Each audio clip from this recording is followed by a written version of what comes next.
I think it's fair to say this season, Trevor Lawrence has had his ups and downs. Obviously, week 1, losing to the horrible, awful Texans was not spectacular, and even in that game, he threw 3 touchdowns, but also threw 3 interceptions. He was looking good coming into this week. I even picked the Jaguars to win this football game, partially because of how he had looked. He had a passer rating over 90 for 3 straight weeks, and we're thinking, man, this guy's finally put it all together already, but that's just not how a rookie season goes. Things did not go well. His passer rating dropped to 68.3. Jacksonville only scored 7 points and ended up getting blown out and kind of outplayed by a Geno Smith-led team. So whose fault was it? Is this Lawrence's, or is this the Jaguars' offense as a whole?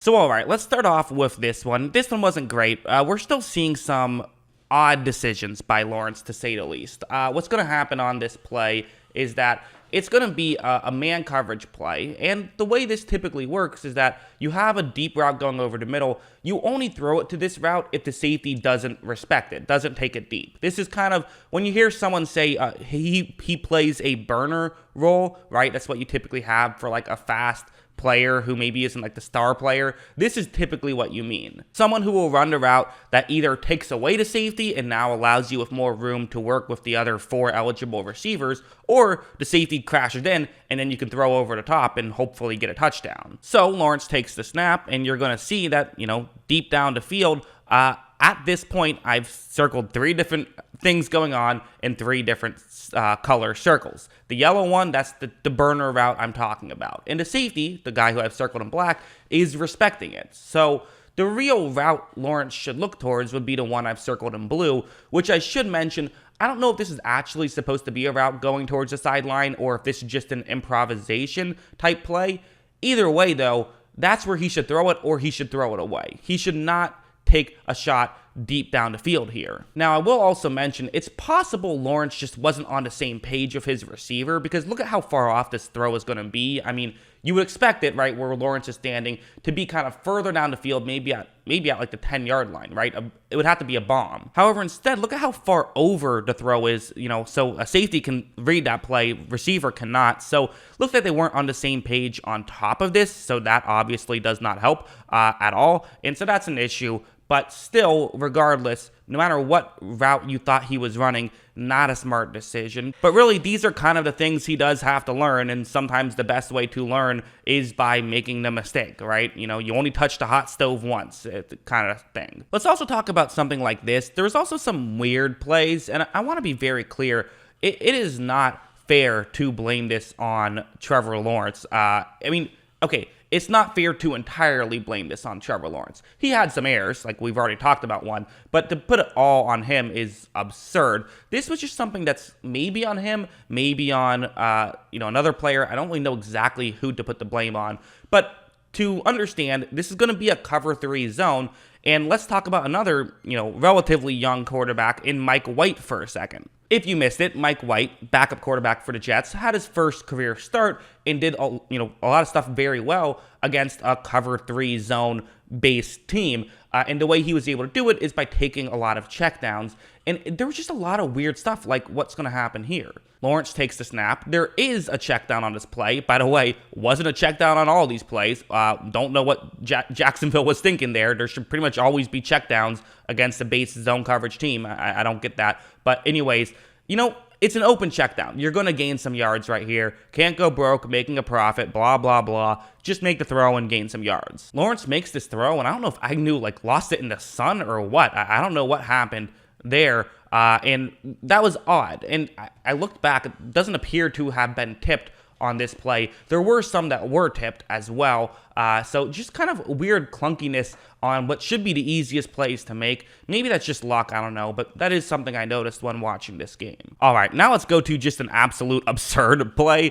So this is the concept. It's against zone coverage, and quite frankly, several of this stuff can work. Look down the field. Look at certain routes that are going to be in gaps in coverage for a good chunk of it. This is a good concept against this type of coverage. So Lawrence takes the snap, and what you're going to notice is that at this point, really the main route that he's looking at is the one over the middle, which he could make this throw. It's tough, right? The nice thing about Lawrence is he does have a huge arm, so he can potentially fit it through, but it's going to have to be a perfectly accurate throw. He doesn't want to take this chance here, which is understandable. He's not going to make that throw. But if you're not going to, take a check down. If a check down isn't open, which, again, you could argue they are, argue they aren't, I would probably say, yeah, you can make that throw. Instead, Lawrence is going to scramble a little bit and get to the point where he's scrambled right into, a pass rusher. And this is kind of one of the issues you'll sometimes see with, especially young quarterbacks. And, you see this with older quarterbacks as well. It's like, listen, I get the idea of, hey, you scramble outside the pocket. That can give you a lot more time to throw the football. That can turn, plays where you only have 2.5 seconds into plays where you have 7 seconds. You now have a threat to run. I get all of it, but obviously the issue is the offensive line is blocking with you being in a specific spot. So when you move that spot, sometimes this kind of stuff will happen. But, whatever. Not a big deal. It's not really something I've found to be a big issue with Lawrence's game too much. It's a bit of an issue, but, more of his issue is just holding on the ball for too long, which will result in some sacks. But besides the point, what's insane is going to be what he decides to do here. Look at how, while going down, he kind of just flips one up, and it's lucky that one was not intercepted right there. I'll show the other angle. And in fairness, I do want to be very clear. I couldn't get a great angle on exactly what happened, so maybe this isn't what happened, but I do believe this was him just sort of chucking it up and getting a little lucky there. Bizarre decision, to say the least, by Trevor Lawrence. But, he does kind of have, even if you take out this play, he does have a bit of a gunslinger mentality, and it's gotten him pretty far so far. But, there will be some downsides as well, I would say, based on what I've seen, not just in the NFL, but also going back to college. Now, I think it's fair to say there are some stuff like this, where on this play, it's going to be zone coverage. The concept's a good one. Really, it's going to be Laviska Shenault that could eventually get open. And I like Laviska Shenault. I do. I don't like him as a number one receiver. I just don't. I think that they need receiving help, and a lot of numbers back that up. And quite frankly, I keep beating the drum of receivers are super important. Like, that's what all analytics say, is that receivers are highly underrated and people don't pay enough attention to them. Look at how right when this play starts, so Shenault is going to get open right here. So good job, you got open. That definitely is going to make things work. And watch this throw. It's going to be a bit low. It's also incomplete. And that's the kind of thing where, okay, Lawrence should have made a better throw, for sure.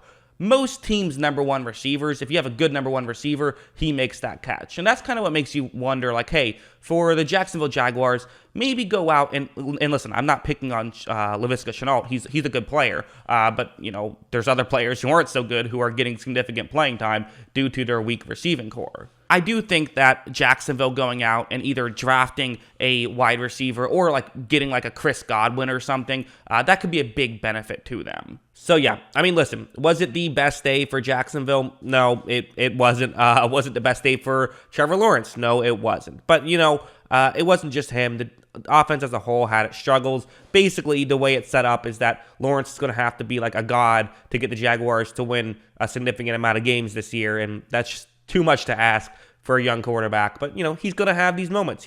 This won't be his last bad game. But, if he continues to kind of have the highs, then you'll live with the lows, at least when he's young. That's what I think. What do you guys think? Let me know in the comments below. Always love hearing from you. And, of course, as always, thanks for watching.